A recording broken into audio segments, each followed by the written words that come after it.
Hey folks, welcome to Cooking with Steven and Jacqueline. Today we're going to make a jalapeno popper sandwich, which was inspired by Kent, better known as Daddy Dutch BBQ.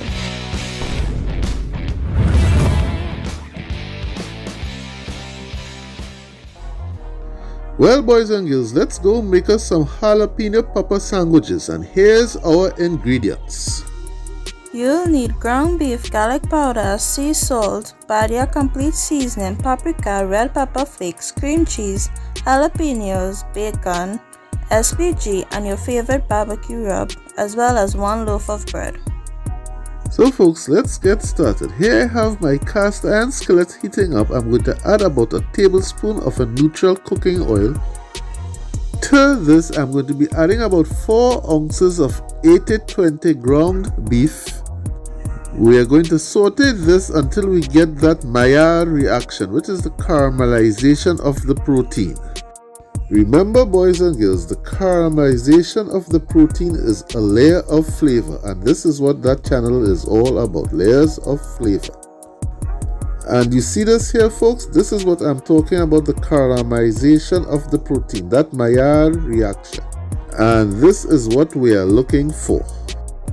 To this, I'm going to be adding some ingredients. First ingredient is going to be about 1.5 teaspoons of garlic powder. Next in the pool, I'm going in with about 1/4 teaspoon of sea salt, or you can add salt to taste.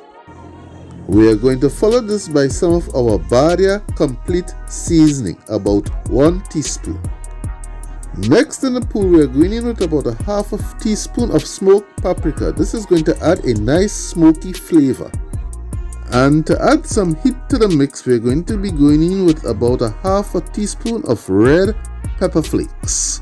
So now that we have added all of our ingredients, now it's time to give this a good old mixy mix and let all those flavors come together. And this is going to come together quite quickly, about the next 3 to 5 minutes. And in the meanwhile, if you like what you see, please don't forget to give this video a thumbs up, and if you're new to the channel, hit that subscribe button and click the post notifications for more. Now that our ground beef is all sauteed up, now it's time to deal with our jalapenos. Here I have already diced 2. Now I'm just going to show you how I break it down with this last one. First, you want to completely remove the stem. After doing so, you want to go straight down the middle and split it in half. For the next step, you want to take a spoon and remove that white membrane with the seeds. That's where most of the heat is. After removing the membrane, it's time to cut the half of the jalapeno into thin strips because you want to get a fine dice. Remember, the size of your strips is going to determine the size of your dice.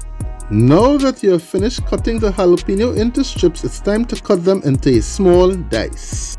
And that's pretty easy enough to do.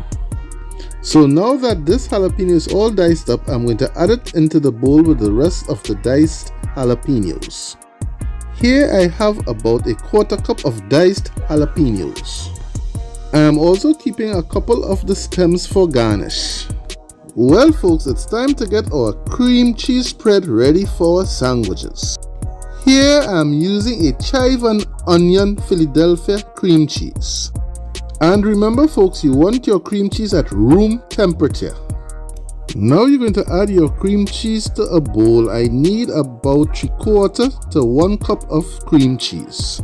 By the way folks, this sandwich was inspired to me by my brother Kent over at Daddy Dutch BBQ. I will have a link to his channel in the show notes.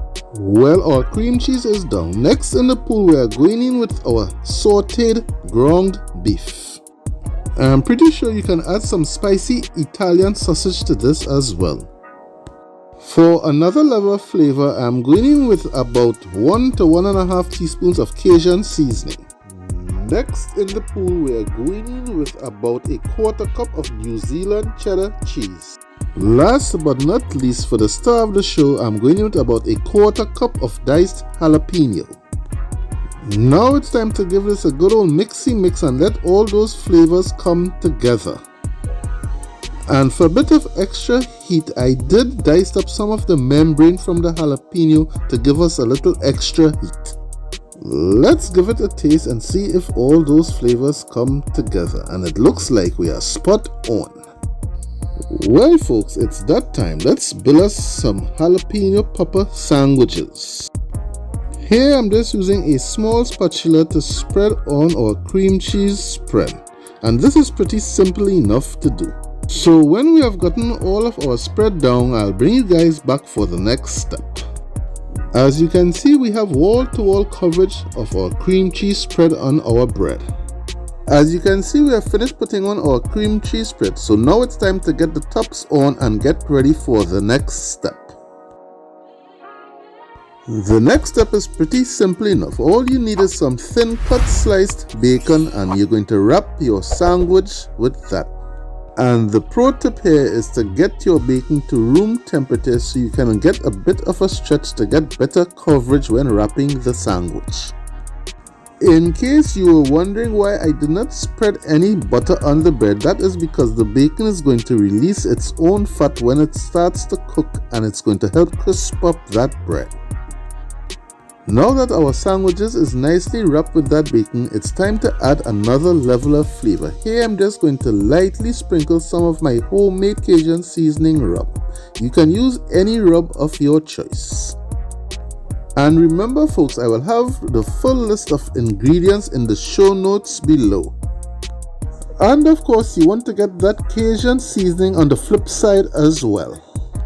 So our sandwiches are all prepped, so let's head on outside to our 22-inch Weber kettle.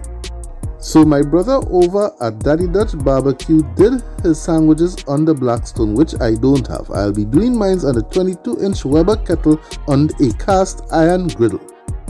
As you can see, my kettle is running at about 325 degrees Fahrenheit. Now it's time to place the cast iron griddle almost above the hot coals. We are still trying to maintain a sort of an indirect cooking. To ensure that there is no sticking, I'm going to hit it with some of that Crisco buttered flavored non-stick spray. And it's that time folks, let's get our sandwiches down.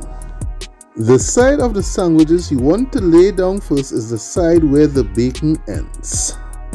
And of course you want to start off doing this on a cold cast iron griddle. You want to do this as though you were cooking the bacon strips alone. You want that bacon fat to render. And that bacon fat, what is rendering, is going to help crisp up that bread. So let's put the cover on and let that Weber do its thing. After about 7 to 10 minutes, I'm going to check my bacon to see if it is starting to render. And also going to move things around to get some even cooking going on.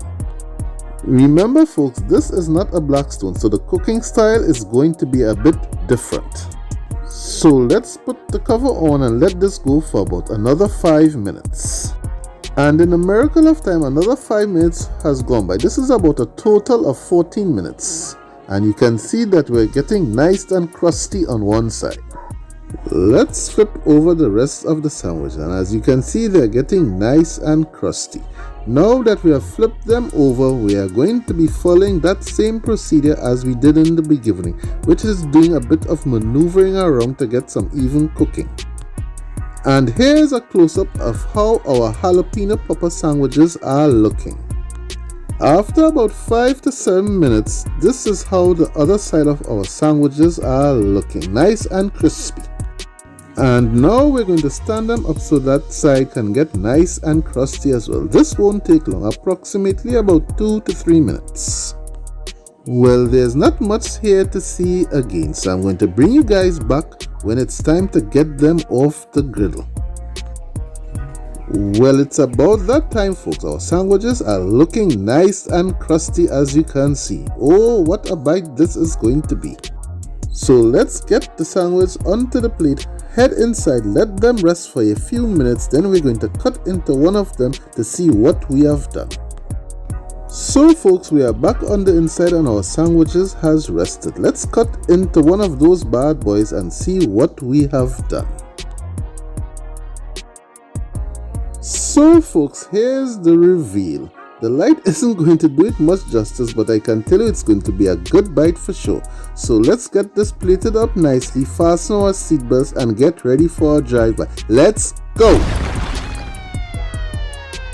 Well, boys and girls, here's our jalapeno pepper sandwiches, and they were so tasty.